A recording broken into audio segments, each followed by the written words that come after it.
হর হর মহাদেব, জয় জয় শ্রী রাধে, জয় শ্রী কৃষ্ণ। আজকে দেখে নেব যে আপনার পার্টনারের লাস্ট নাইট ফিলিংস কী ছিল।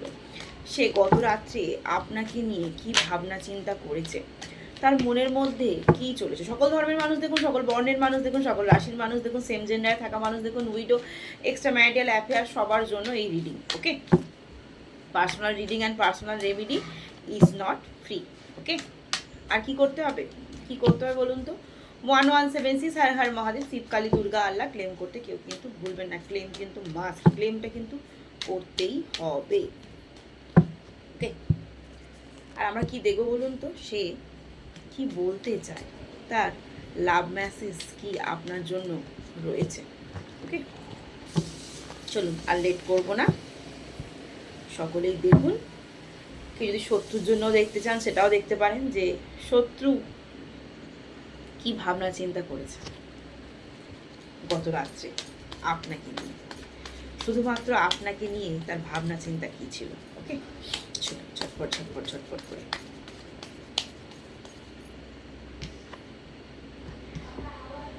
শত্রুই বলুন, অ্যাফেয়ার্স বলুন, হাজবেন্ড বলুন, ওয়াইফ বলুন, যাকেই বলুন না কেন, আপনার সৌন্দর্য তাকে খুব অ্যাট্রাক্টিভ করছে, তাকে খুব মনে করিয়েছে ভালো। আপনার সৌন্দর্য, আপনার সমস্ত পজিটিভিটিটা তাকে প্রচণ্ড পরিমাণে ভাবিয়েছে। ওকে, এবং যখন সে আপনাকে নিয়ে ভেবেছে যে ওই মানুষটা আমার জন্য পজিটিভ ছিল, ওই মানুষটা আমার যত্ন করেছে, ওই মানুষটা নিজেও খুব খারাপ একটা ছিল না, দেখতে বলো, বিহেভিয়ার বলো, খুব একটা খারাপ ছিল না, যখনই সে মনে করেছে তখনই সে প্রচণ্ড পরিমাণে পেনফুল হয়েছে, তার খুব কষ্ট হয়েছে।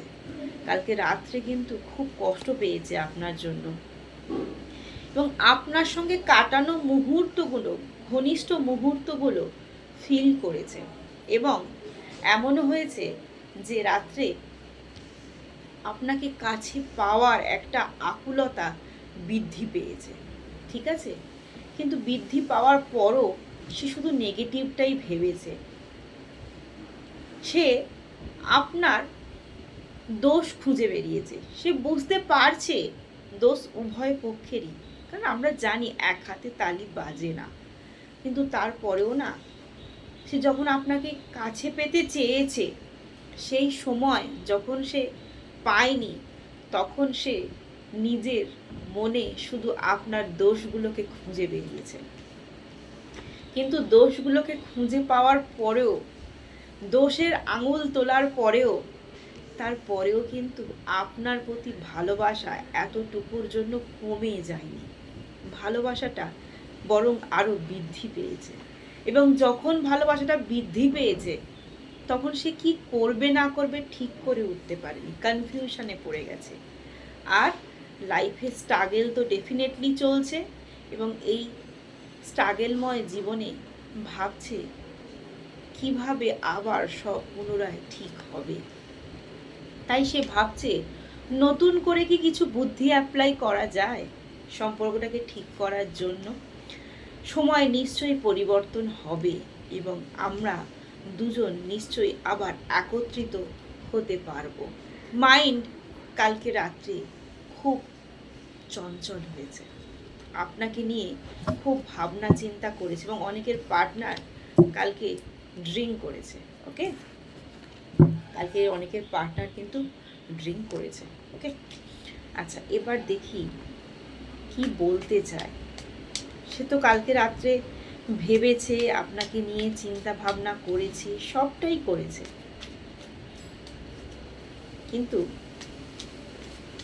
কি বলতে চায় সে, তার মনে কি আছে আপনার জন্য, চলুন ছটপট করে দেখে নিই।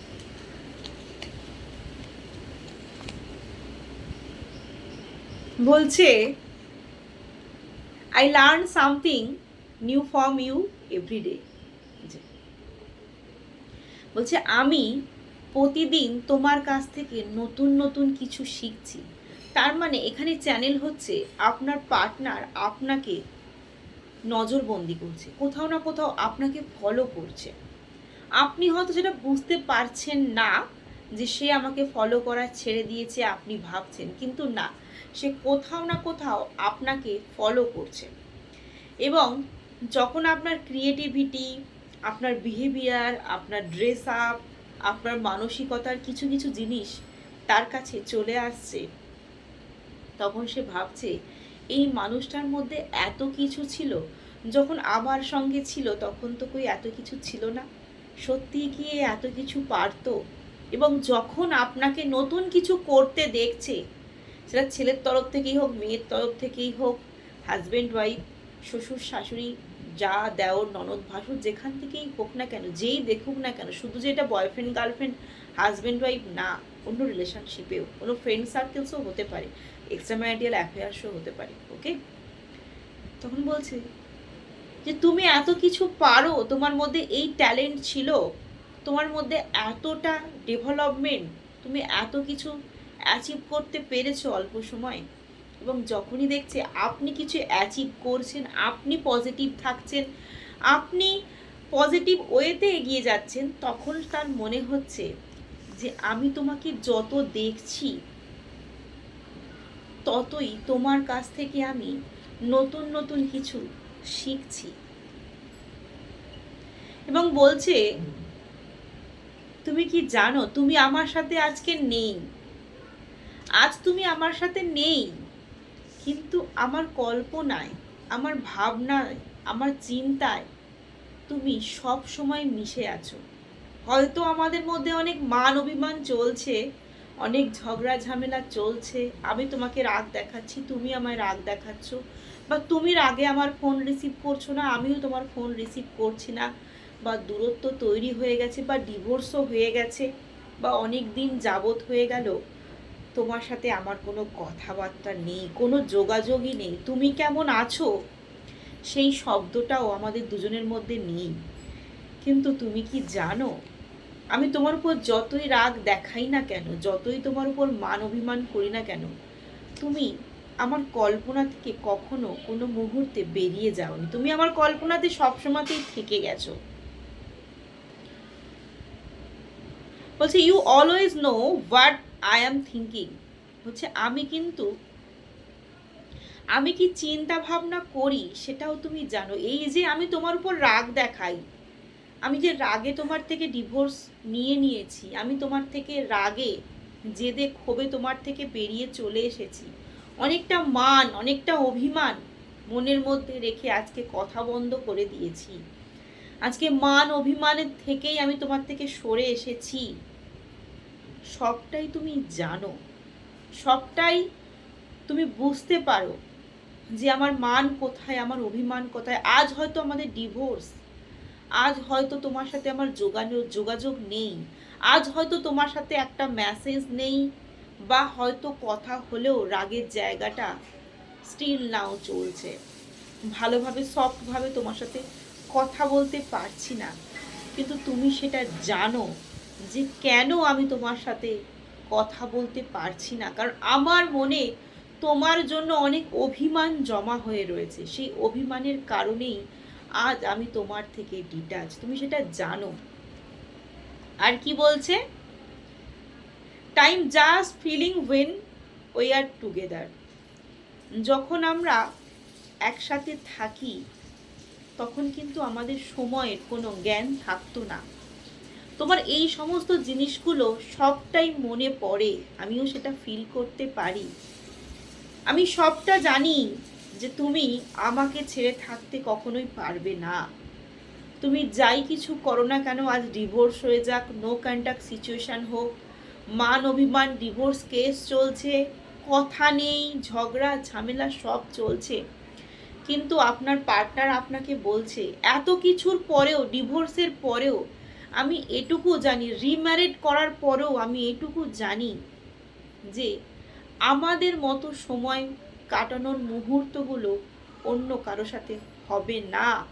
আর তুমি যেখানেই থাকো না কেন, তুমি আমার সঙ্গে কাটানো মুহূর্তগুলো কখনোই তুমি ভুলতে পারবে না, সেই কনফিডেন্স আমার মধ্যে রয়েছে। পার্টনার বলছে আর তুমি কি জানো যে আমি যখন তোমার সঙ্গে থাকি তখন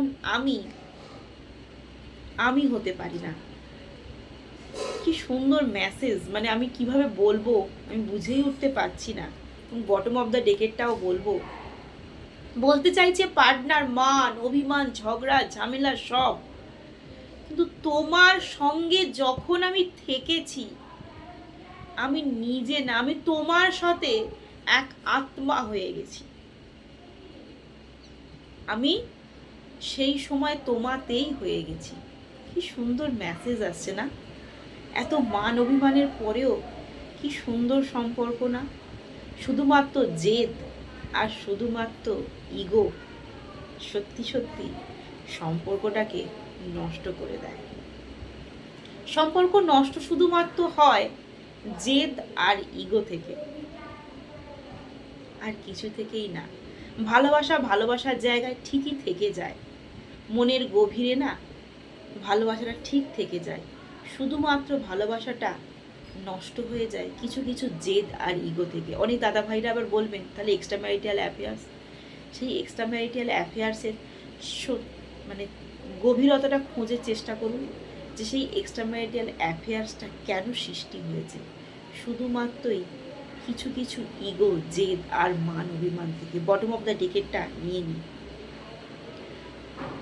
এবং আপনার পার্টনার এখনো ভাবে তুমি সেই সর্বশ্রেষ্ঠ পুরুষ বা তুমি সেই সর্বশ্রেষ্ঠ নারী। হয়তো হাজার মেয়ের সাথে আমি আছি, হাজার ছেলের সাথে রয়েছি, কিন্তু তোমার মতো সৌন্দর্য আজও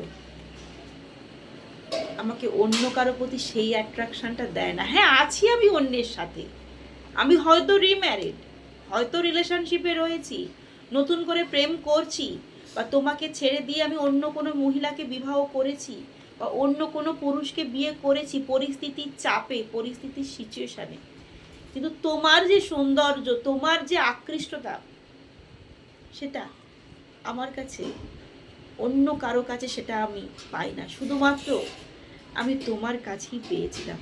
শুধুমাত্র মান অভিমান ইগো জেদ থেকে এই সমস্ত জিনিসটা নষ্ট হয়ে যায়।